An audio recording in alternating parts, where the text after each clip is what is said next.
"Could I have your scraps, mister?" she whispered, her voice barely cutting through the saloon's din. But when the quiet Cherokee looked into her hollow eyes, he saw something that would shatter his carefully built walls and reveal a miracle. He never knew his broken heart was searching for Copper Canyon, Arizona Territory, August 1883. Inside Murphy's saloon, the air was thick with tobacco smoke, stale whiskey, and the sweat of men who worked hard and drank harder. Cards slapped against scarred wooden tables while coins clinked and glasses clinked in an endless rhythm of frontier life. Cowhands fresh from long drives mixed with miners covered in red dust, their voices rising and falling in the eternal dance of boasts, complaints, and tall tales.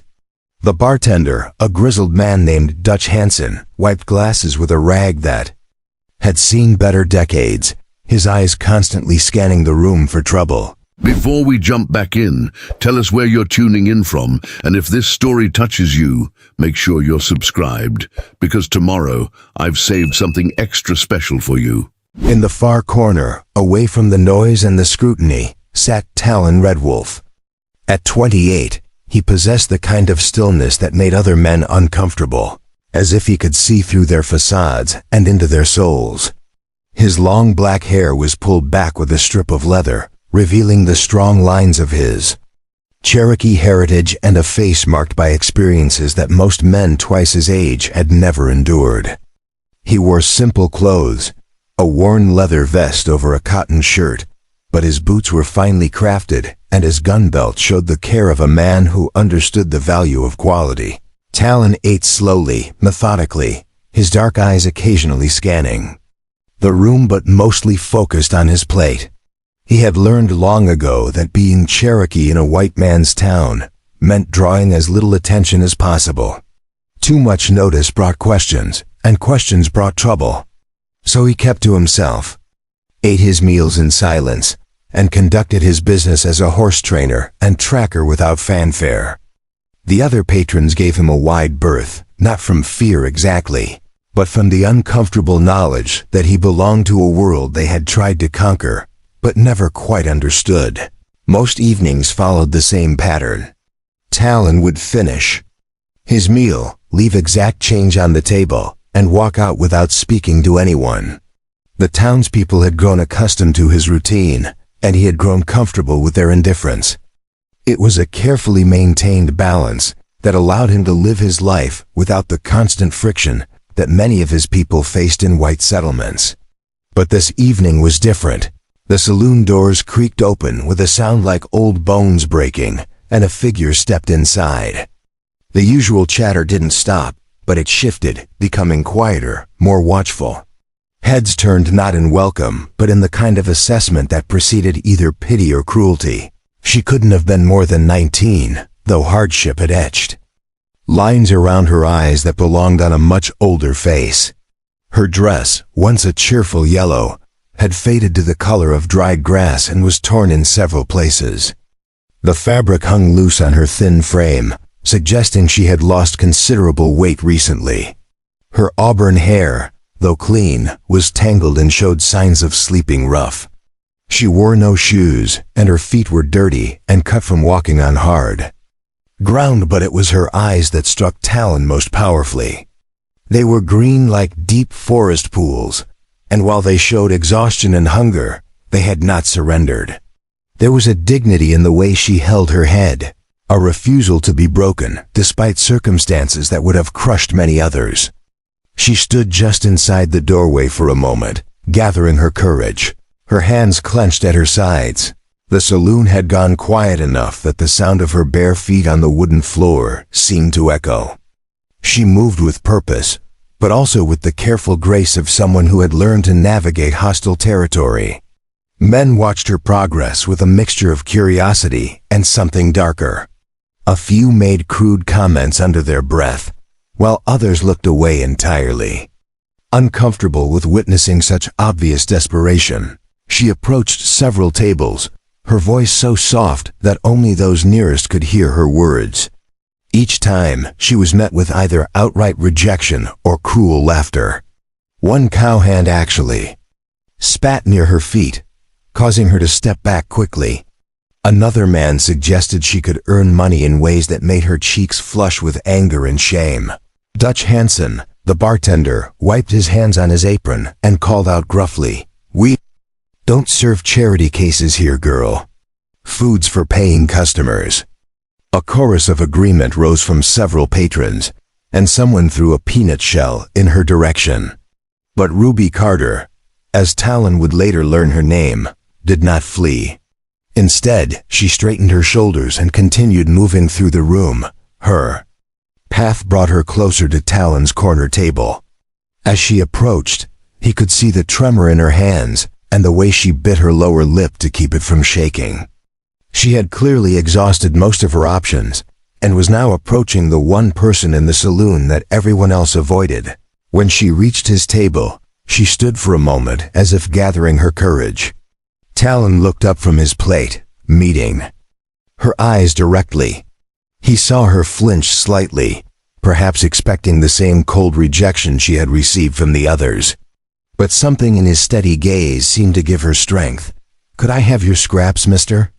she asked, her voice barely above a whisper, but clear enough for him to hear every word. The question hung in the air between them like something fragile and precious. Talon studied her face, taking in the hollow cheeks that spoke of days without proper food, the dark circles under her eyes that told of nights spent without safe shelter. But he also saw the way she maintained eye contact, refusing to grovel or beg despite her desperate circumstances. "You got anyone looking out for you?" he asked quietly, his voice carrying the slight accent of his Cherokee upbringing mixed with years of speaking English. Ruby swallowed hard, her throat working as if the words were difficult to form. "I'm just hungry, sir. I don't want to cause any trouble," she replied. A harsh laugh cut through the relative quiet. Cal Morrison, a local ranch foreman known for his cruel streak, pushed back from his table and stood. He was a big man with a beer gut and hands stained permanently black from years of working with cattle. His face was flushed with whiskey and malice. "Well, look what we got here," Morrison announced loudly enough for the entire saloon to hear. "Little beggar girl thinks she can just walk in here and ask for handouts. This ain't no church, sweetheart." Several of his drinking companions laughed and nodded their agreement. One of them, a wiry man named Pete Dawson, chimed in with a sneer. "Maybe she's got something else to trade." "Girls like that usually do." Ruby's face flushed red, but she held her ground. "I'm just asking for food, nothing more." Morrison continued, taking a step closer. "Nothing's free in this world, girl. You want something, you got to give something. That's how business works." One of Morrison's men stepped forward. "Maybe we should search the place." Just to be thorough, Talon remained seated, but his posture had changed subtly. Where before he had been relaxed, now there was a coiled tension in his shoulders. His right hand had moved slightly closer to the gun at his hip, though the movement was so small that most wouldn't have noticed. "I don't have anything to trade," Ruby said, her voice stronger now despite the threat. "I just thought maybe, if someone had food, they weren't going to finish." Morrison laughed again, but there was no humor in it. "Oh, we got plenty of ideas about what you could do to earn a meal. Ain't that right, boys?" The men at his table voiced their crude agreement, and Ruby took an involuntary step backward. But her retreat brought her closer to Talon's table, and suddenly she found herself caught between the advancing Morrison and the silent Cherokee. For a moment, the saloon held its breath. Then Morrison reached out as if to grab Ruby's arm. And everything changed. Talon stood in one fluid motion, his chair scraping against the floor.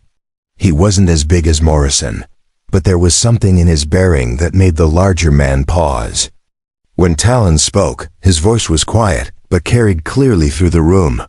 She asked politely, "No call for anything else?" Morrison's eyes narrowed as he took in Talon's appearance. The Cherokee's hand rested casually near his gun, and his dark eyes held a promise that made Morrison reconsider his approach. Preparing and narrating this story took us a lot of time, so if you are enjoying it, subscribe to our channel. It means a lot to us now.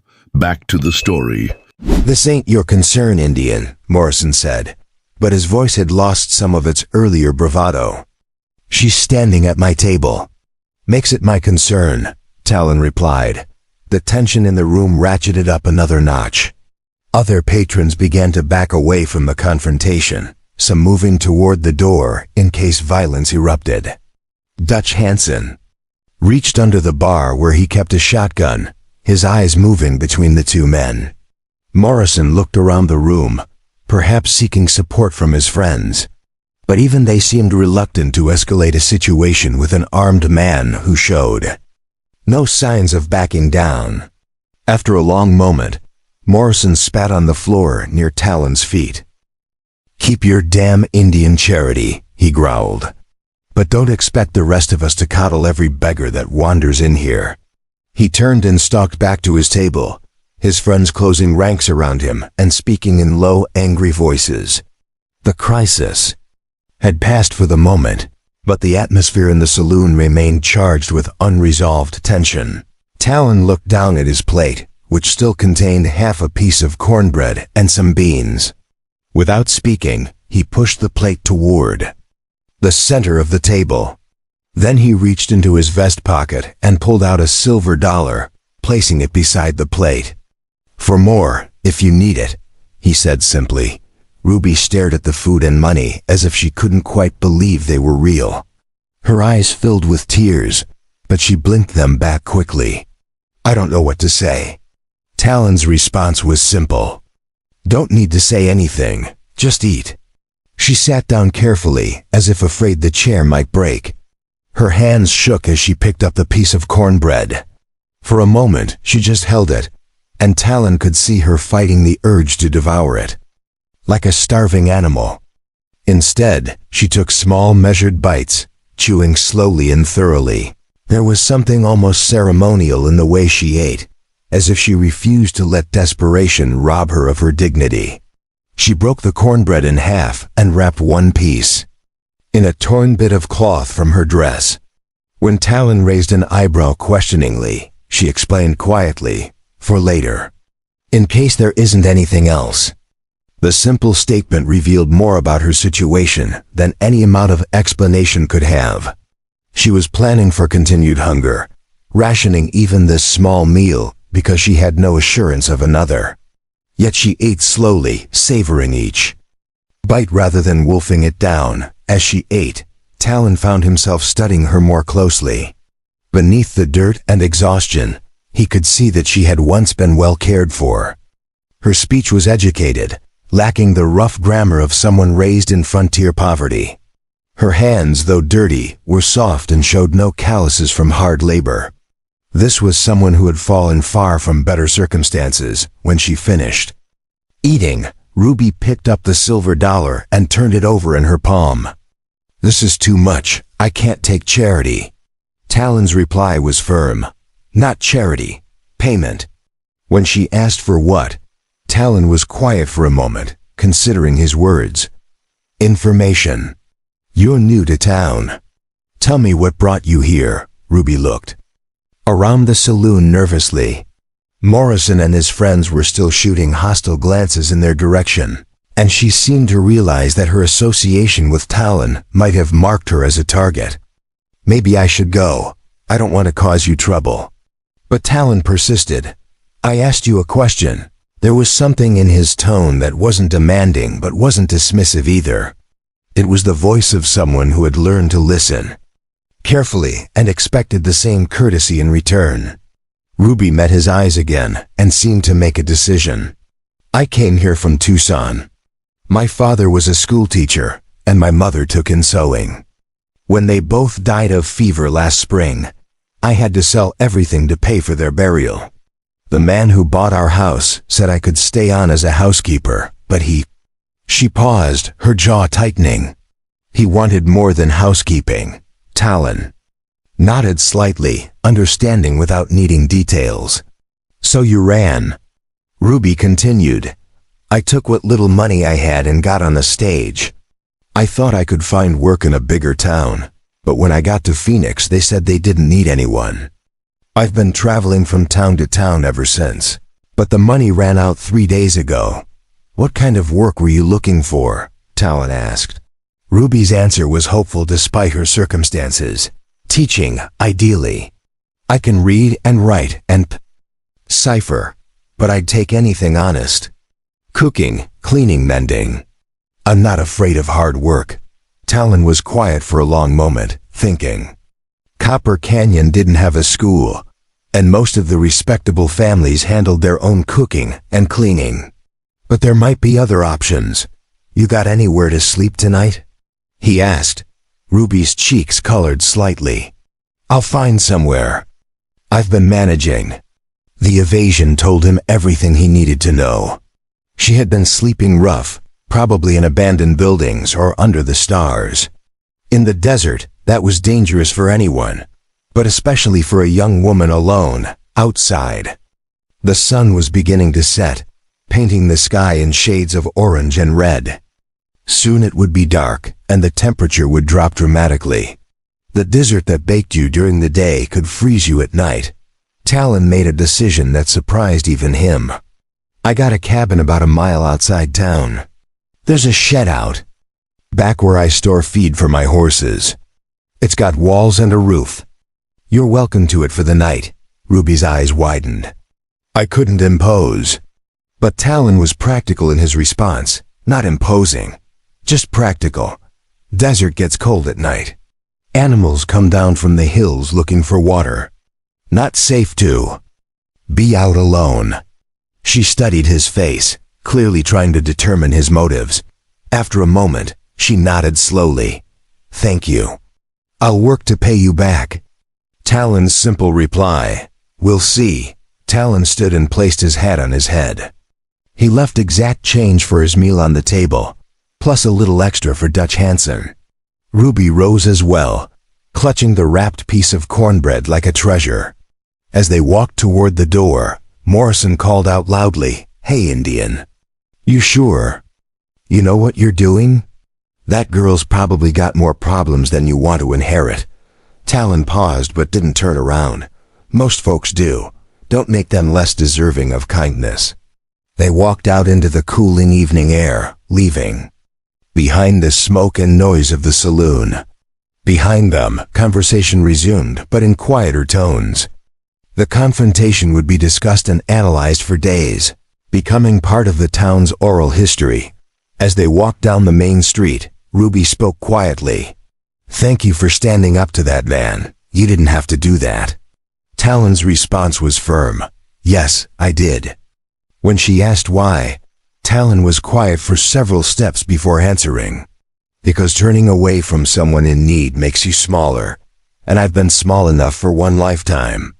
The cryptic answer hung between them as they walked toward his cabin and whatever tomorrow might bring.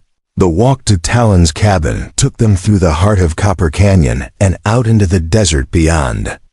The main street gave way to a narrow dirt path that wound between towering saguaro cacti and clusters of prickly pear.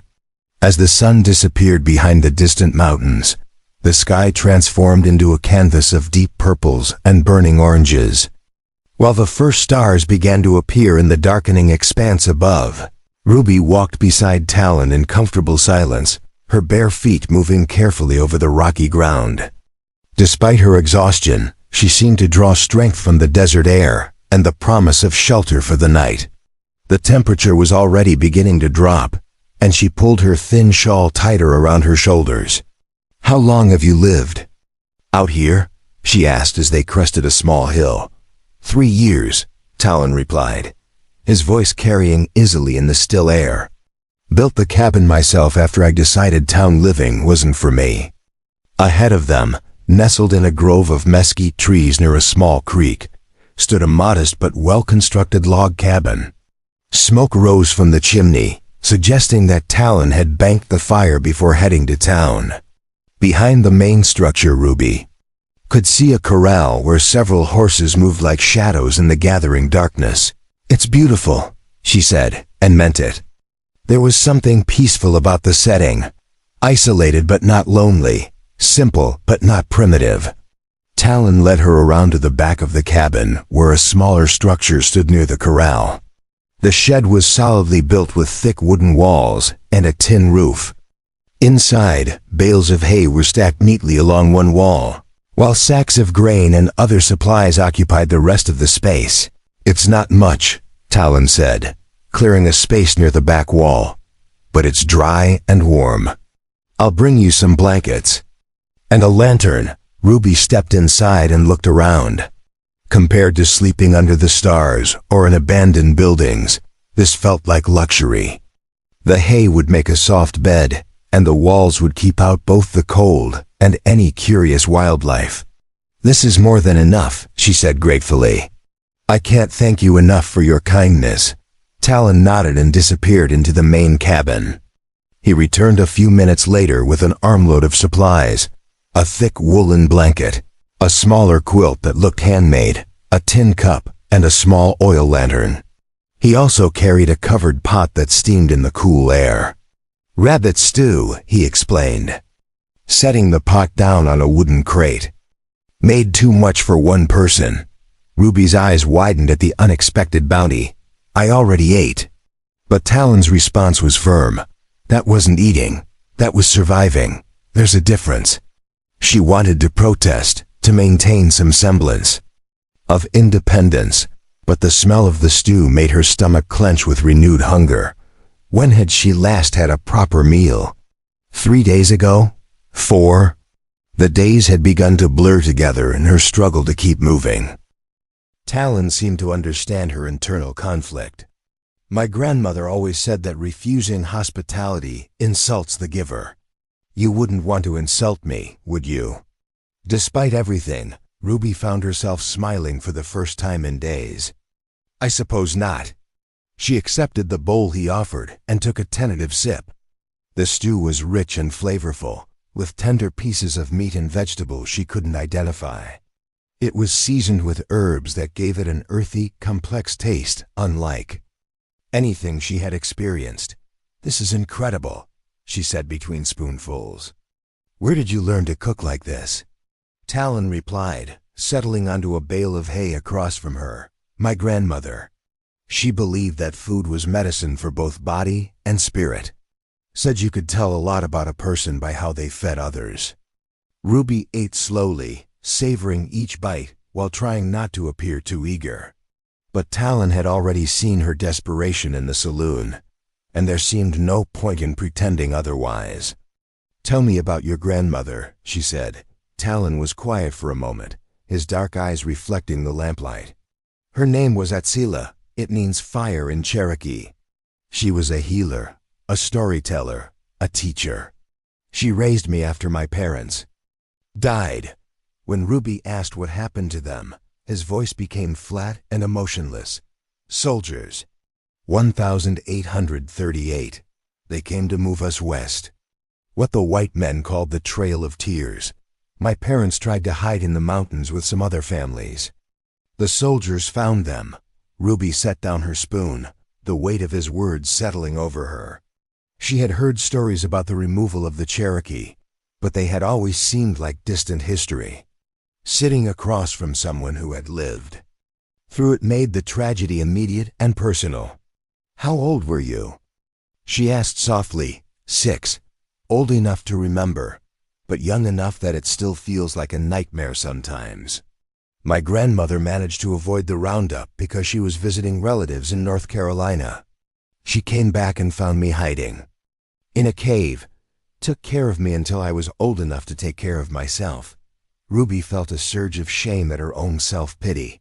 Here was someone who had lost everything at an age when she had been safe and loved in her parents' home. "I'm sorry," she said quietly. "I had no idea. Why would you?" Most white folks prefer to forget that part of their history. Makes it easier to sleep at night. There was no bitterness in his voice, just a matter-of-fact acceptance that Ruby found somehow more troubling than anger would have been. "Is that why you live out here? To avoid people?" she asked. Talon considered the question. "Partly, but also because this is where I feel closest to who I'm supposed to be. In town, I'm the Indian. Something to be tolerated or feared or pitied. Out here, I'm just a man living his life. Ruby finished her stew and set the bowl aside. The food had warmed her from the inside out, and for the first time in days, she felt genuinely comfortable. What do you do, besides cook amazing stew and rescue stranded travelers? I train horses, Talon said, gesturing toward the corral.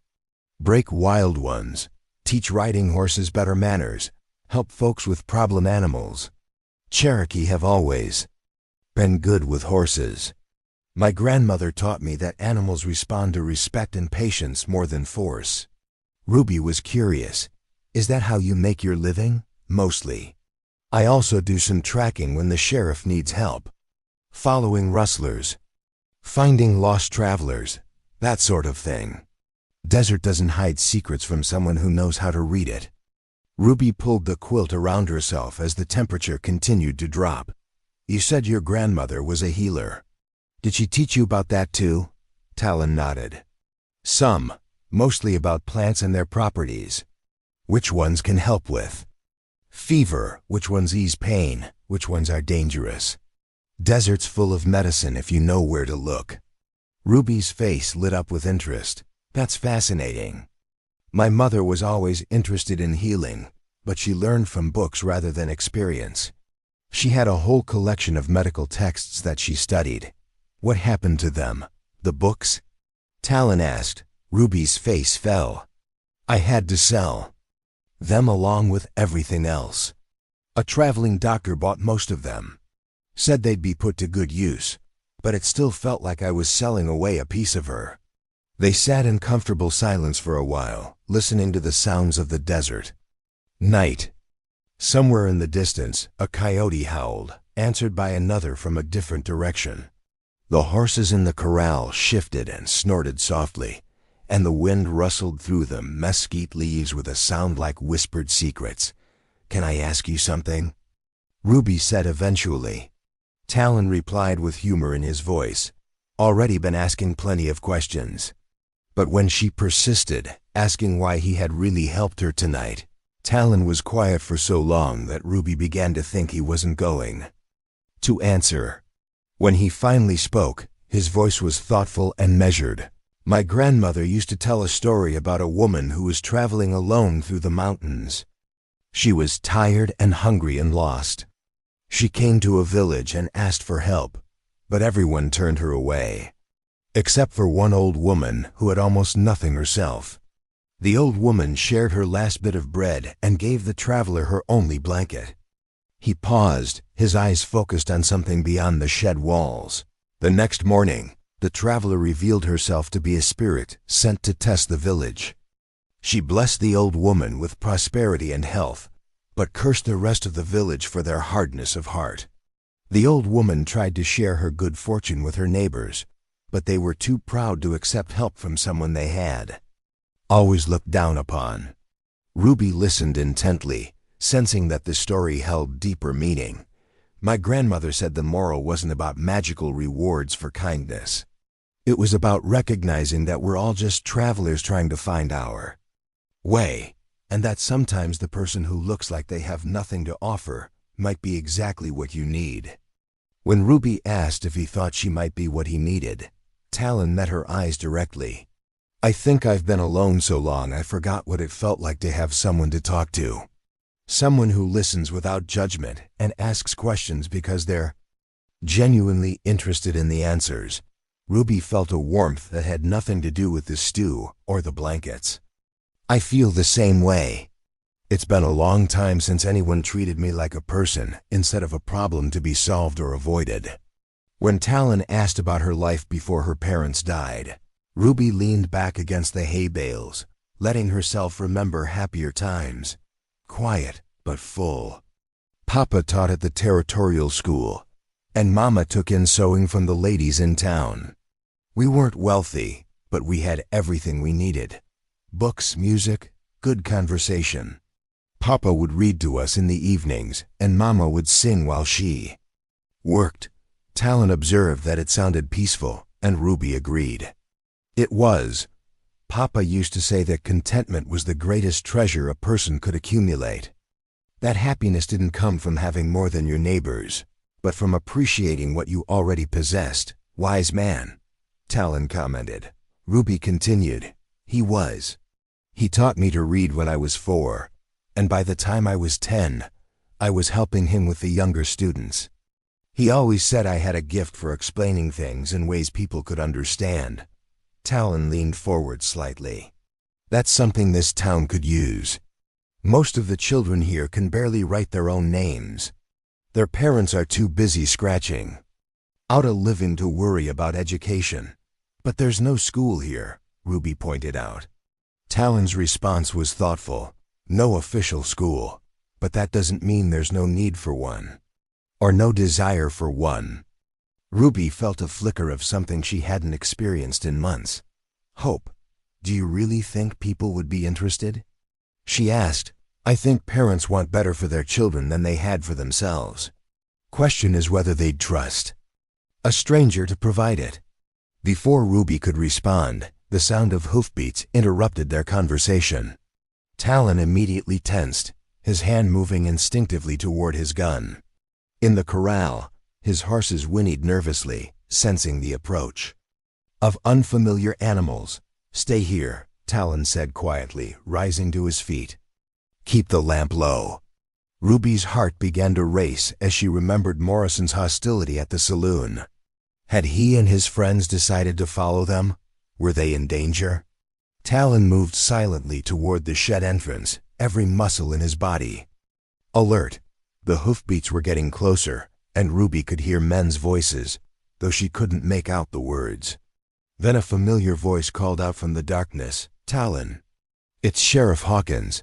I need to talk to you. Ruby felt some of the tension leave her body, but Talon remained cautious. Little late for a social call, Sheriff, he called back. The sheriff's reply was grim. This ain't social. We got trouble in town. Talon stepped out of the shed, and Ruby heard the creak of leather as men dismounted. She could see shadows moving beyond the lamplight, but she stayed where she was as instructed. What kind of trouble? Talon asked. Sheriff Hawkins explained. Cal Morrison and his boys got themselves liquored up after you left. Started talking about how Indians and their charity cases were ruining the town. Things got heated, and Morrison decided to ride out. Here and have a word with you. Ruby's blood ran cold. Morrison had followed them after all. Where is he now? Talon's voice was deadly calm. The sheriff's answer chilled Ruby to the bone. About 10 minutes behind us. Maybe 15. I tried to talk sense into him, but he's got 6 men with him and they're all armed. He's convinced himself that you're harboring some kind of criminal. Talon's response was firm. The girl's no criminal. She's just down on her luck. I know that, and you know that, but Morrison's got blood in his eye. He's been drinking and talking about teaching lessons and showing folks their proper place. You know how he gets. Ruby could hear the grim understanding in Talon's voice when he responded. What do you want me to do, Sheriff? The sheriff's plan was simple but necessary. I want you to disappear for the night. Take the girl and ride up into the hills. Let Morrison find an empty cabin and nothing to fight about. Maybe by morning he'll sober up enough to realize he's being an ass. And if he doesn't? Talon asked. The sheriff's reply was honest. Then we'll deal with that tomorrow. But tonight, I can't stop 7 armed men from doing something stupid. Not legally anyway. Ruby realized she was holding her breath. The peaceful evening had suddenly become something dangerous, and she was the cause of it. If she hadn't asked Talon for food, if she hadn't accepted his help, he wouldn't be in this position. Give me 5 minutes, Talon said. Ruby heard footsteps approaching the shed, and Talon appeared in the doorway. His face was grim but determined. We need to leave, he said simply. Now. Ruby began gathering the blankets, but Talon shook his head. Leave them. We travel light and fast. She followed him to the corral where he quickly saddled 2 horses. One was a sturdy bay gelding. the other a smaller but equally strong paint mare. Talon helped Ruby mount the mare, then swung onto the bay with fluid grace. "Where are we going?" Ruby asked as they rode away from the cabin, up into the Dragoon Mountains. "There's a place my grandmother showed me when I was young. Hidden valley with water and shelter. Morrison's men won't find it in the dark." As they rode higher into the foothills, Ruby could see lights moving in the distance behind them. Morrison and his men had arrived at the cabin.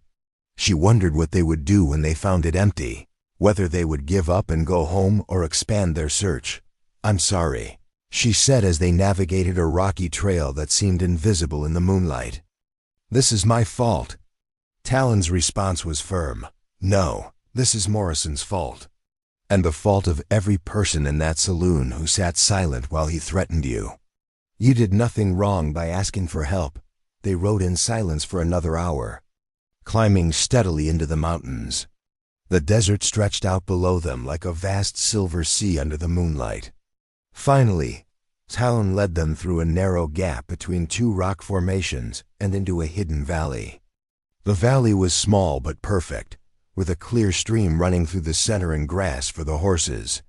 Sheltered on all sides by towering rock walls, it felt like a secret sanctuary hidden from the world.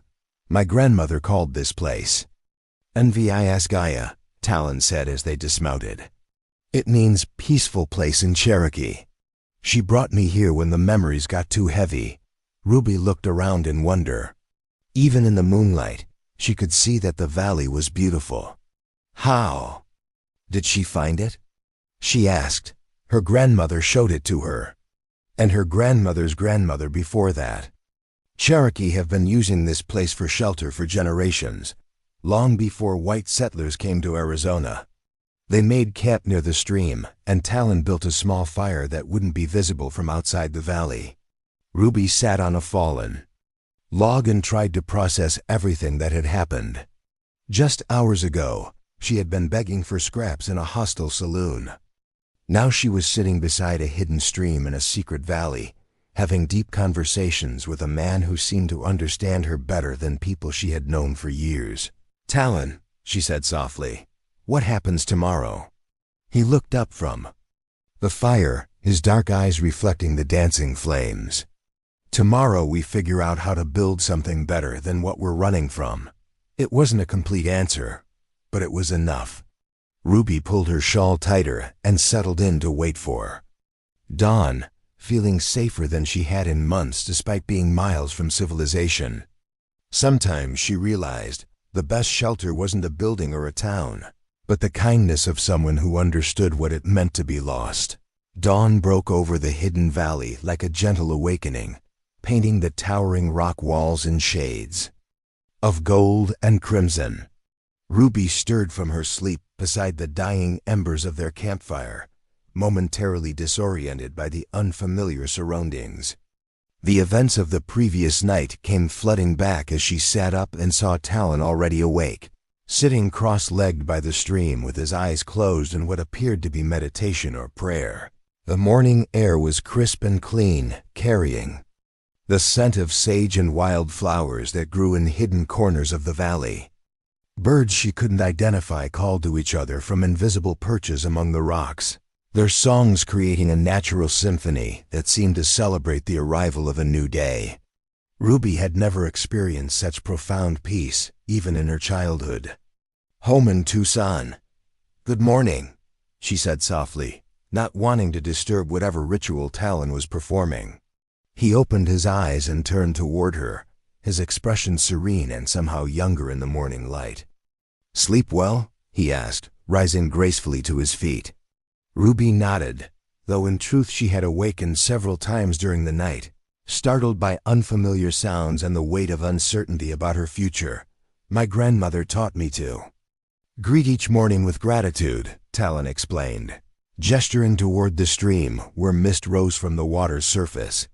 She said that every sunrise was a gift, and acknowledging it properly set the tone for everything that followed. Ruby found herself moved by the simple wisdom of the practice. In her months of desperate wandering, she had forgotten to notice beauty, or feel grateful for anything beyond basic survival. Talon moved with quiet efficiency as he prepared a simple breakfast from supplies he had brought in his saddlebags. He produced strips of dried meat, hard biscuits, and a small pot for brewing coffee over the rekindled fire. As he worked, Ruby walked to the stream to wash her face and hands, marveling at the clarity of the water and the way it reflected the morning sky like a perfect mirror. "This place is incredible," she said, returning to sit beside the fire. "How many people know about it?" Talon handed her a cup of steaming coffee, the aroma rich and comforting. "Very few. The sheriff, maybe one or two of the older ranchers who've lived here since before the territory was settled. It's not the kind of place you stumble across by accident." As they ate their simple meal, Ruby found herself studying Talon's face in the clear morning light. Away from the shadows and tension of town, he seemed more relaxed, more willing to meet her gaze directly. There was still a wariness about him, the careful guardedness of someone who had learned not to trust easily, but she sensed a growing comfort between them. "Can I ask you something personal?" Ruby said, wrapping her hands around her coffee cup for warmth. Talon nodded, though his expression became slightly more guarded.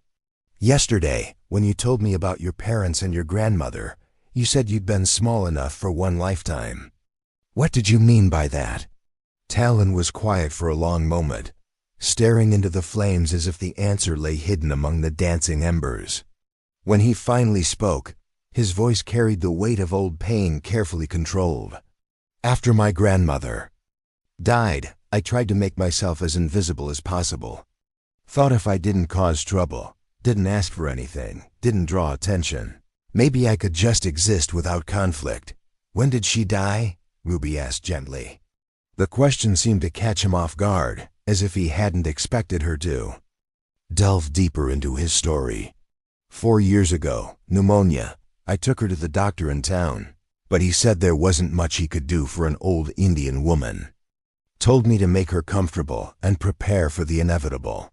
Ruby felt a surge of anger at the callous treatment Talon's grandmother had received. That's horrible.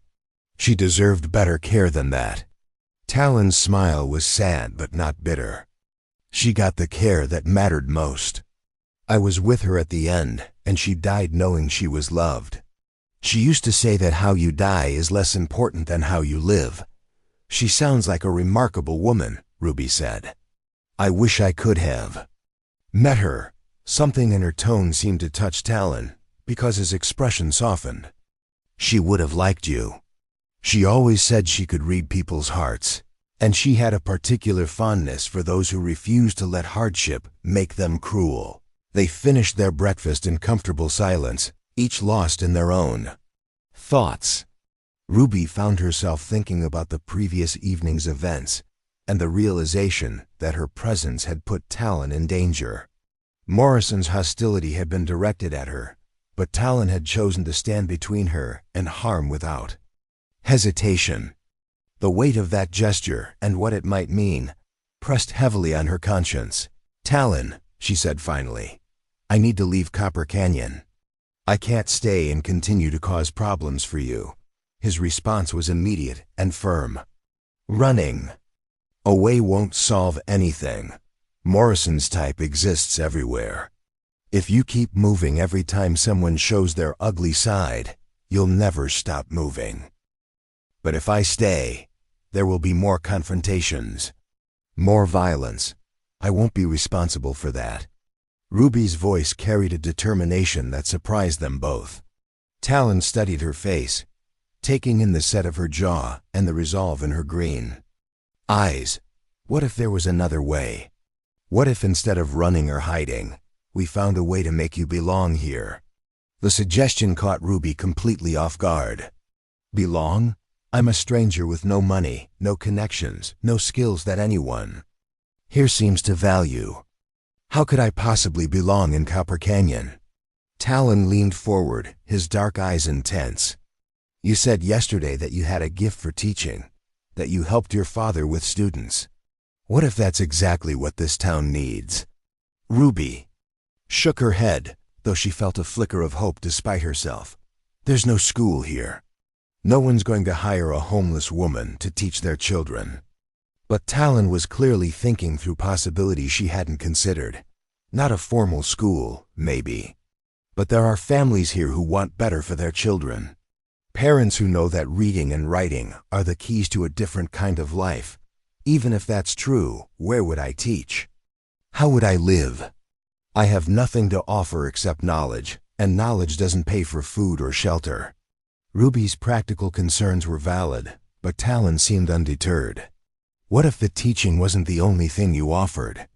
What if you also provided other services that the community needs? Like what? Ruby was genuinely curious now, despite her skepticism. Talon gestured toward the medical supplies visible in his saddlebags. You mentioned that your mother studied healing. From books, that she had medical texts. How much do you remember from those books? Ruby thought carefully before answering. Quite a bit, actually. Mama used to quiz me on different ailments and their treatments. She said knowledge was too precious to waste, even if I never intended to become a healer myself. I can identify common illnesses, know which herbs and remedies are effective for different conditions. The nearest doctor is in Tucson, 3 days hard ride from Copper Canyon. People here often go without medical care because they can't afford to lose that much time or money. Someone with even basic medical knowledge would be invaluable. Talon's enthusiasm was growing as he spoke, and Ruby found herself caught up in his vision despite her reservations. But I'm not a real doctor. I have no training, no credentials. What if I made a mistake? What if someone died because I tried to help them? The weight of potential responsibility was overwhelming to consider. Talon's response was measured and thoughtful. What if someone died because there was no one willing to try? You wouldn't be replacing a doctor, you'd be filling a void that already exists. Ruby stood and walked to the edge of the stream, needing space to think. The idea of staying in Copper Canyon, of building a life there instead of continuing her aimless wandering, was both terrifying and appealing. Even if some families might be interested in education and basic medical care, how would that solve the problem with Morrison and his friends? They've already made it clear that they don't want me here. Morrison doesn't speak for the whole town, Talon said, joining her by the water's edge. He's loud and he's cruel, but he's not everyone. There are good people in Copper Canyon who would welcome someone willing to serve the community. Ruby turned to face him, searching his expression for any sign of false optimism. You really believe that? I believe that people are hungry for hope, even when they don't know how to ask for it. I believe that children deserve better opportunities than their parents had. And I believe that sometimes the person who seems like an outsider is exactly what a community needs to remember its better nature. Talon's words carried a conviction that Ruby found both inspiring and daunting. They spent the next hour discussing practical details of what such a venture might look like. Talon suggested that Ruby could start by offering basic literacy lessons to children in the evenings after their work was done. Parents who worked long hours in the mines or on ranches often had little time to teach their children, but they might welcome someone else providing that education. As for medical care, Talon proposed that Ruby could begin by helping with minor injuries and common ailments, cuts that needed cleaning and bandaging, fevers that required proper care, children's illnesses that worried their mothers. Nothing too complex or dangerous, but enough to establish herself as someone who could be trusted and relied upon. Where would I live while building this practice? Ruby asked. I can't continue sleeping in your shed indefinitely. Talon had clearly been thinking about this problem as well. There's an old adobe building on the edge of town that used to be a trading post. It's been empty for 2 years, since the owner moved to Phoenix. The current owner might be willing to rent it cheaply to someone who could fix it up. And what about supplies? Books, paper, ink, medical materials? I have no money to purchase anything. Ruby's practical nature continued to raise obstacles, but Talon seemed to have an answer for each concern. We start small. Ask families to contribute what they can. Paper and ink can be ordered from Tucson. Medical supplies too. If people see value in what you're offering, they'll find ways to support it. The more they talked, the more real the possibility became in Ruby's mind. For the first time since her parents' death, she could envision a future that involved more than mere survival. A purpose, a place in a community, a chance to use her knowledge and skills in meaningful ways. There's something else to consider, Talon said as they prepared to break camp. If you stay and establish yourself here, you'll need protection. Not just from Morrison, but from anyone who might see a single woman as vulnerable prey. Ruby felt her stomach clench at the reminder of the danger she faced. What kind of protection? The kind that comes from community support. If you're seen as valuable to the town, people will look out for you. But until that happens, you'll need someone watching your back. Talon's meaning was clear, though he didn't state it directly. He was offering to be that protection, to stand between her and anyone who might wish her harm. I can't ask you to do that, Ruby said. You've already done more than enough. I won't make my problems your problems. But Talon shook his head. They're already my problems. The moment I stood up to Morrison in that saloon, I chose his side. There's no going back from that. As they saddled their horses and prepared to leave the hidden valley, Ruby felt the weight of decision pressing upon her. Stay and fight for a place in Copper Canyon, risking conflict and danger, but potentially finding the home and purpose she desperately needed. Or leave and continue her wandering, safe from immediate confrontation, but destined for a life of loneliness and uncertainty. If I decide to stay, she said as they rode toward the valley's entrance, what would be our first step? Talon's answer was immediate. We go back to town and face whatever Morrison left behind. Then we start talking to people, one family at a time, about what you have to offer. The ride back to Copper Canyon took them through spectacular desert landscape, painted in the clear light of morning. Saguaro cacti stood like ancient sentinels, their arms raised toward the sky in silent benediction. Hawks circled overhead, riding thermals with effortless grace. The beauty of the land seemed to mock Ruby's fears and uncertainties, suggesting that perhaps courage was simply a matter of appreciating what was possible rather than dwelling on what might go wrong. As they approached the outskirts of town, Ruby could see smoke rising from chimneys and the movement of people beginning their daily routines. Normal life continuing despite the drama of the previous evening. How do you think people will react when they see us returning together? She asked. Depends on what Morrison and his men did after we left.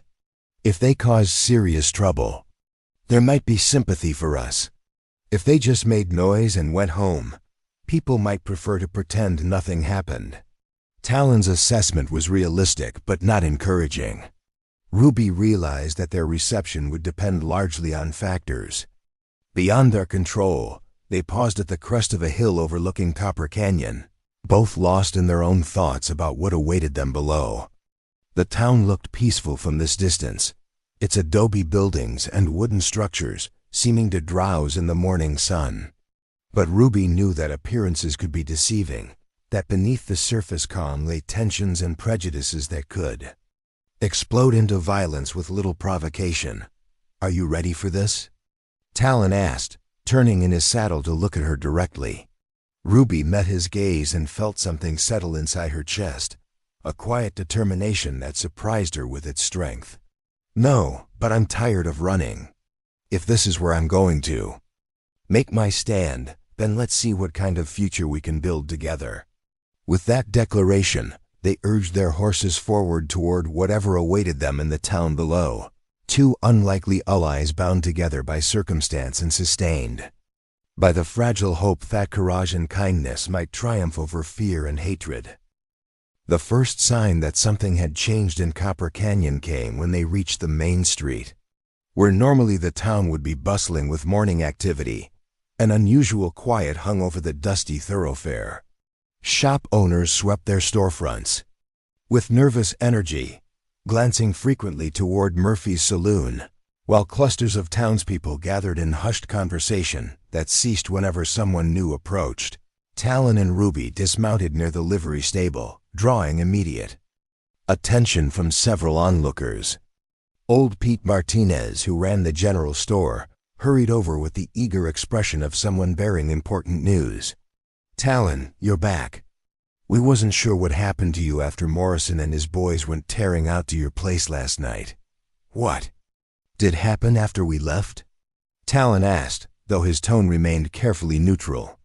Pete glanced around nervously before continuing in a lower voice. "Well, they came back around midnight, madder than wet hornets. Found your cabin empty and started making all kinds of threats about what they'd do when they caught up with you. Sheriff Hawkins finally had to lock Morrison up for the night, too. Keep him from starting real trouble." Ruby felt her stomach tighten at the confirmation that Morrison's anger hadn't cooled overnight. "Is he still in jail?" she asked. Pete looked at her with undisguised curiosity, clearly trying to reconcile her bedraggled appearance with the story he'd heard. "Released about an hour ago. Paid his fine for disturbing the peace and walked out like nothing happened. But word is he's still talking about unfinished business." Before Talon could respond, a new voice interrupted their conversation. Well, look what the cat dragged back." Morrison himself stepped out from behind the corner of the bank building, flanked by two of his men from the previous evening. His face was flushed and his eyes bloodshot, suggesting he'd resumed drinking shortly after his release from jail. The street began to clear as people sensed impending confrontation, though Ruby noticed that many remained within earshot, clearly reluctant to miss whatever drama was about to unfold. "Morrison," Talon acknowledged with a slight nod, his body language remaining relaxed despite the obvious threat. "Heard you had an exciting evening." "Not as exciting as it's about to get," Morrison replied, his hand resting prominently on his gun belt. "You and your little charity case caused me considerable embarrassment last night. Time to settle accounts." Ruby stepped slightly forward, her chin raised defiantly. "I'm not hiding behind anyone, Mr. Morrison. If you have something to say to me, say it." Morrison's eyes narrowed as he studied her more closely. "Got some backbone after all, do you? Good. Makes this more interesting." He took a step closer. Close enough that Ruby could smell the whiskey on his breath. "See, the way I figure it, you're nothing but trouble looking for a place to happen. And this town's got enough problems without importing more. What kind of problems am I causing by asking for food?" Ruby's voice carried clearly down the street, ensuring that the growing crowd of spectators could hear every word. Morrison's face reddened further at her direct challenge. The kind that comes from people thinking they deserve something for nothing. The kind that makes hard-working folks feel like fools for following the rules. A new voice cut through the tension from an unexpected source. "What rules would those be, Cal?" Dr. Elizabeth Hartwell emerged from the crowd, her medical bag in hand and her expression stern. Ruby had heard of Dr. Hartwell but never seen her before. She was a woman in her 50s with steel-gray hair and the kind of authoritative presence that came from years of making life-and-death decisions. Morrison seemed taken aback by the interruption. "Doc Hartwell, this ain't medical business." But the doctor stepped closer to the confrontation, her eyes moving between Morrison and Ruby with professional assessment. "Isn't it? I see a young woman who's clearly been without adequate food and shelter, facing threats from armed men. That strikes me as very much my business. Now see here," Morrison blustered. "This girl's a stranger who's already caused nothing but trouble. She's got no place here." Dr. Hartwell's response was sharp and immediate. "Since when do you decide who belongs in this town, Cal Morrison? Last I checked, that wasn't part of your job description." The doctor's intervention seemed to embolden other townspeople who had been watching from the sidelines. Sarah Chun, who ran the town's only restaurant with her husband, stepped forward. "What exactly did this girl do that's got you so worked up, Cal?" "From what I heard, She asked politely for food and you tried to manhandle her. She's encouraging begging, Morrison shot back. Next thing you know, we'll have every vagrant in the territory thinking Copper Canyon's a soft touch. But his argument was losing steam as more voices joined the conversation. Tom Bradley, a local rancher, shook his head. Asking for help when you're desperate ain't the same as begging. Cal, most of us have been in tight spots at one time or another. Ruby watched this unexpected show of support with growing amazement. These people didn't know her, had no reason to defend her, yet they were choosing to stand up to Morrison's bullying. She felt a surge of gratitude mixed with determination not to let their courage go to waste. "If I may," Ruby said, raising her voice to address the gathered crowd rather than just Morrison. "I understand Mr. Morrison's concerns about strangers bringing problems to your town. But I'd like the chance to prove that I can contribute something valuable instead of just taking." The crowd fell silent, clearly interested in hearing what she had to say. "My name is Ruby Carter. My father was a schoolteacher in Tucson, and my mother was skilled in healing arts. They taught me to read and write and cipher, and they shared their knowledge of medicine and herbs. I know this town doesn't have a school or a doctor, and I believe I could help with both needs." Her words carried confidence she didn't entirely feel, but the response from the crowd was encouraging. Dr. Hartwell stepped closer, her expression now intensely interested. "What kind of medical knowledge do you have?" Ruby took a deep breath. Before answering, "I can identify and treat common ailments, set simple fractures, prepare herbal remedies for fever and pain, assist with childbirth if needed. I'm not claiming to be a trained physician, but I have knowledge that might help people who can't reach proper medical care. We could certainly use that kind of help," Dr. Hartwell said thoughtfully. "I'm often called away to other towns, and there are many times when basic medical care would make a real difference." Morrison made a sound of disgust. "You're all being fooled by a smooth talker. This girl's probably never done an honest day's work in her life." Sarah Chun spoke up again, her voice carrying the authority of someone respected in the community. "Why don't we let her prove herself instead of condemning her before she's had a chance?" She turned to Ruby. "What would you need to start teaching children and providing basic medical care?" Ruby felt her heart racing as she realized this conversation was moving from theoretical to practical with startling speed.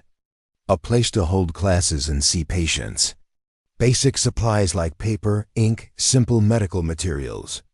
And families willing to trust me with their children's education and their health concerns. "The old trading post building has been empty for 2 years, Tom Bradley suggested. Owner might be willing to rent it cheap to someone who'd fix it up and put it to good use." Other voices began offering suggestions and support. Someone mentioned having extra paper and ink from a failed business venture. Another person offered to help with repairs and improvements to whatever building Ruby might use. Morrison looked around at the growing enthusiasm with obvious disgust. "You're all making a mistake. Mark my words, this girl will bring nothing but trouble." But his protests were falling on increasingly deaf ears as the townspeople became more excited about the possibilities Ruby represented. Dr. Hartwell approached Ruby directly. "Would you be willing to let me test your medical knowledge? I'd want to be sure you understand the limits of what you should and shouldn't attempt." Ruby nodded eagerly. "Of course. I wouldn't want to try anything beyond my abilities." The doctor smiled for the first time since the confrontation began. "Good answer. That kind of humility is exactly what I'd want to see." As the crowd began to disperse, people approached Ruby individually to introduce themselves and express interest in her proposed services. Margaret Thompson wanted to know about reading lessons for her 8-year-old daughter. James Wilson asked about herbal treatments for his wife's chronic headaches.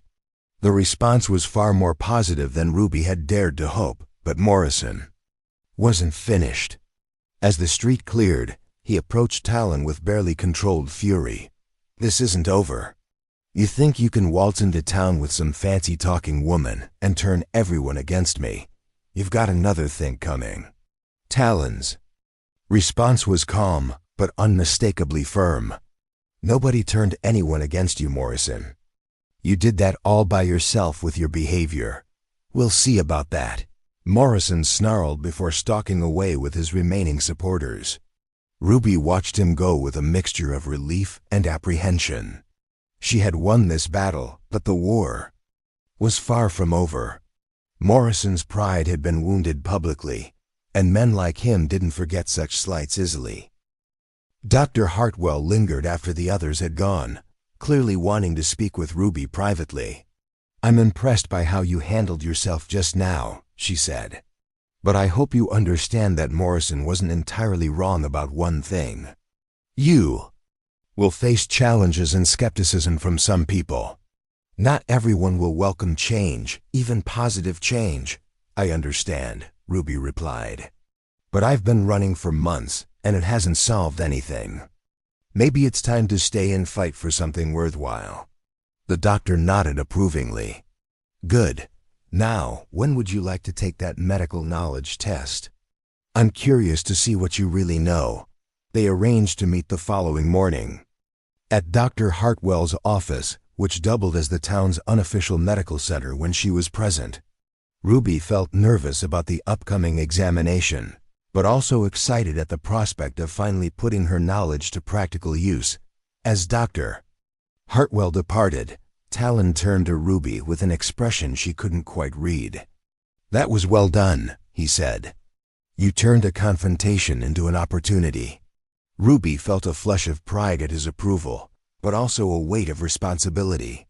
"Now I have to prove I can actually do what I claimed." "You will," Talon said, with quiet confidence. "But first, we need to look at that trading post building and see what kind of work it needs." They walked together toward the edge of town where the abandoned structure stood.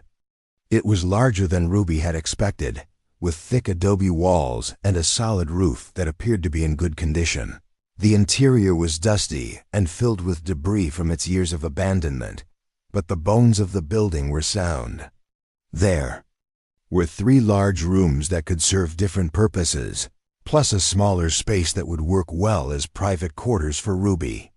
"It's perfect," she said, already envisioning how the space could be arranged for both teaching and medical consultations.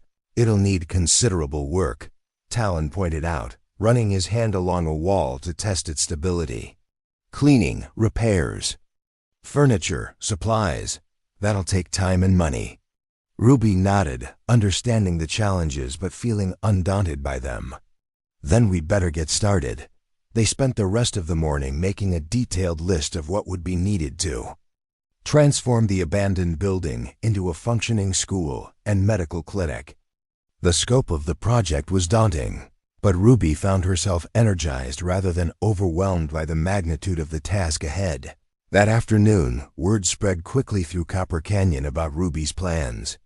By evening, a steady stream of visitors had stopped by the trading post to offer help, ask questions, or simply satisfy their curiosity about the woman who had so dramatically disrupted their town's routine. Among the visitors was Father Miguel Santos, the Catholic priest, who served Copper Canyon and several surrounding communities. He was a small, elderly man with kind eyes and the weathered hands of someone who worked alongside his parishioners, rather than simply preaching to them. "Miss Carter," he said, "I wanted to welcome you to our community and offer any assistance the church can provide." Ruby was touched by his gesture. "Thank you, Father. I hope to serve all the families in the area, regardless of their religious beliefs." Father Santos smiled. "As it should be. God's work takes many forms, and education and healing are surely among the most important." His endorsement carried significant weight in a community where many families looked to the church for guidance. As the sun began to set, Ruby found herself standing in the doorway of what would soon be her new home and workplace, watching the last of the day's visitors depart. The transformation from morning's confrontation to evening's promise seemed almost miraculous. Yet she knew the real work was just beginning. Talon joined her in the doorway, carrying 2 cups of coffee he had somehow procured from Sarah Chun's restaurant. "Quite a day," he observed, handing her one of the cups. Ruby accepted it gratefully, realizing she hadn't eaten since their simple breakfast in the Hidden Valley. "It feels like a dream," she said. "This morning I was ready to leave town forever. Tonight I'm planning to build a life here. Dreams have a way of becoming reality when you're willing to work for them," Talon replied. "But you should know that Morrison isn't going to give up easily.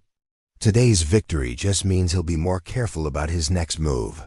Ruby nodded, understanding the warning but refusing to let fear diminish her growing hope. "Then we'll have to be more careful too." As darkness fell over Copper Canyon, Ruby looked up at the stars beginning to appear in the clear desert sky.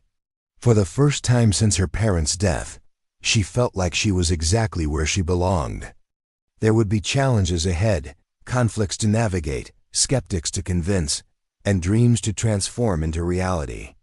But she was no longer facing those challenges alone. She had found not just shelter and safety, but purpose and community. The scared, desperate girl who had begged for scraps in Murphy's saloon was becoming someone stronger, someone with the power to change not just her own life, but the lives of others. 3 weeks had passed since Ruby's confrontation with Morrison, and the old trading post had been transformed beyond recognition. What had once been a dusty, abandoned shell now bustled with activity from dawn until dusk. The main room served as a classroom where a dozen children of various ages gathered each evening after their daily chores, their faces bright with the excitement of learning to read and write. The smaller room functioned as Ruby's medical clinic, where she treated everything from scraped knees to chronic ailments, with a combination of book learning and practical wisdom. Ruby stood at the window of her living quarters, watching sunrise paint the desert landscape in shades of gold and orange. The transformation of the building was remarkable, but the transformation in herself was even more profound. The desperate woman who had begged for scraps had become someone the community depended upon, someone whose opinion was sought and whose presence was valued. Yet beneath her growing confidence lay a persistent unease, the knowledge that her success had made her a target for those who preferred the old ways. The sound of children's laughter drew her attention to the yard behind the building, where her students were arriving early for their lessons. Young Maria Santos, Father Miguel's niece, was teaching the newer students how to form their letters in the dirt with sticks, while Tommy Bradley showed off his ability to read entire sentences from one of the precious books Ruby had managed to acquire. The sight filled Ruby with a warmth that she had almost forgotten was possible. "Miss Carter," called out Sarah Wilson, one of her most eager pupils. "My mama wants to know if you can come look at baby Samuel this morning. He's been fussy all night and won't take his milk." Ruby nodded, gathering her medical supplies from their carefully organized shelves. These requests had become increasingly common as word of her healing skills spread throughout the region. What had started as basic first aid had evolved into serving as the area's primary medical care provider. The walk to the Wilson homestead took Ruby through the heart of Copper Canyon, and she couldn't help but notice the changes in how people responded to her presence. Where once she had been met with suspicion or indifference, now she received warm greetings and genuine smiles. Mrs. Chun waved from her restaurant doorway, while old Pete Martinez tipped his hat respectfully. The transformation wasn't complete. However, she still caught glimpses of Morrison and his supporters watching her with undisguised hostility. At the Wilson home, Ruby found baby Samuel burning with fever, his tiny body racked by congestion that made breathing difficult. His mother, Elizabeth Wilson, hovered anxiously as Ruby conducted her examination with gentle, practiced hands. "When did the symptoms start?" Ruby asked, mentally reviewing everything she had learned about childhood illnesses from her mother's medical texts. 2 days ago with just a slight cough," Elizabeth replied. "But last night he got much worse." I was afraid to sleep, worried he might stop breathing altogether. Ruby's examination revealed swollen lymph nodes and the characteristic signs of what she recognized as whooping cough, a potentially serious condition in infants. Her heart raced as she realized this was the most challenging case she had faced since beginning her practice. "I need to be honest with you, Elizabeth," Ruby said carefully. "This appears to be whooping cough, which can be very serious in babies Samuel's age. I can provide treatments that should help, but we need to watch him very closely." She prepared a steam treatment using herbs known to ease respiratory congestion, while also mixing a tincture that might help reduce the inflammation in his throat. As Ruby worked, Elizabeth Wilson watched with the desperate attention of a mother whose child's life hung in the balance. "Will he be all right?" she asked. Ruby's training had taught her to be honest about medical uncertainties while still providing hope. "I believe so, if we treat him aggressively and monitor his progress carefully. But I want Dr. Hartwell to examine him when she returns from Phoenix next week." The treatment session was interrupted by commotion from the street outside. Raised voices and the sound of horses arriving at speed suggested some kind of emergency. Ruby left Elizabeth with detailed instructions for continuing Samuel's care and hurried outside to investigate. What she found made her blood run cold. Morrison sat astride his horse in the middle of the street, flanked by 6 armed men she didn't recognize. These weren't local ranch hands or miners, but hard-faced strangers with the look of professional gunfighters. Their presence transformed the familiar street into something dangerous and threatening. Morrison's voice carried clearly as he addressed the growing crowd of townspeople. "Folks of Copper Canyon, I've brought some friends to help resolve our little problem with unwanted visitors," he announced. "These gentlemen specialize in encouraging people to move along when they've overstayed their welcome." The crowd began to back away nervously, clearly recognizing the implied threat in Morrison's words. Ruby felt her stomach clench with fear, but she forced herself to step forward rather than retreating. "Mr. Morrison, if you have something to say to me, please say it directly." Her voice carried further than she had intended, ensuring that most of the street could hear the exchange. Morrison's smile was cold and predatory as he dismounted and approached her. "Oh, I think you know exactly what I'm here to say, Miss Carter. Your little experiment in playing teacher and doctor has gone on long enough. Time for you to pack up your belongings and find somewhere else to peddle your snake oil." The gunfighters remained mounted, but their hands rested conspicuously near their weapons, a silent threat that spoke louder than words. Before Ruby could respond, unexpected voices rose from the crowd. "Now hold on just a minute, Cal Morrison," called out Tom Bradley, pushing through the gathered townspeople. "Miss Carter's done nothing but help this community. My daughter can read better in 3 weeks than she learned in the previous 3 years." Other voices joined in agreement, creating a chorus of support that seemed to surprise Morrison. "She saved my youngest boy when he cut himself on that rusty wire," added Margaret Thompson. "Could have been serious infection, but she knew exactly what to do." Sarah Chun stepped forward as well. "And she's teaching my children English alongside their letters. That's something they'll need their whole lives." The growing support from the community seemed to anger Morrison rather than discourage him. "You're all being fooled by a con artist," Morrison snarled. "This woman has no real training, no credentials, no business practicing medicine or teaching children. She's dangerous, and I won't stand by while she puts this community at risk."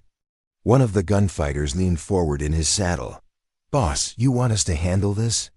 The threat was unmistakable, and Ruby felt the crowd's confidence begin to waver. These weren't local bullies who could be faced down with community support. These were professional killers who would use violence without hesitation. Ruby realized that her presence was putting innocent people in danger, and the weight of that responsibility was crushing. "Perhaps Mr. Morrison is right," she said quietly, her voice carrying despite her effort to speak only to him. "Maybe. It would be better if I left quietly before anyone gets hurt." but her words seemed to galvanize the community rather than pacify it. Tom Bradley stepped closer, his own hand moving toward his sidearm despite the obvious disadvantage. "Nobody's running Miss Carter out of town," he declared. "She's earned her place here fair and square." Other men began to position themselves supportively, and Ruby realized with growing horror that her conflict with Morrison was about to explode into violence that could devastate the entire community. The very people she had come to care about were preparing to risk their lives to defend her. The tension was broken by an unexpected intervention. Sheriff Hawkins rode into the street with 2 deputies, their badges glinting in the morning sun. "What's all this commotion about?" he demanded, his voice carrying the authority of law enforcement. Morrison's expression darkened at the sheriff's arrival, clearly recognizing that his intimidation tactics would be more difficult with official witnesses present. "Just having the conversation with Miss Carter about her future plans," Morrison replied carefully.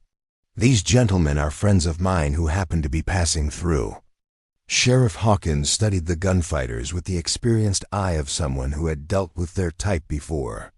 "Funny how your friends all happen to be wearing their guns ready for quick draw. That strikes me as more than social visiting." The sheriff's presence seemed to remind Morrison that he was still technically operating within the law, despite his obvious intentions. "We haven't broken any laws, Sheriff. A man's got a right to express his opinions and associate with whomever he chooses." The sheriff nodded slowly. "That's true. But a man also has responsibilities to his community. And threatening violence against productive citizens isn't something I take lightly."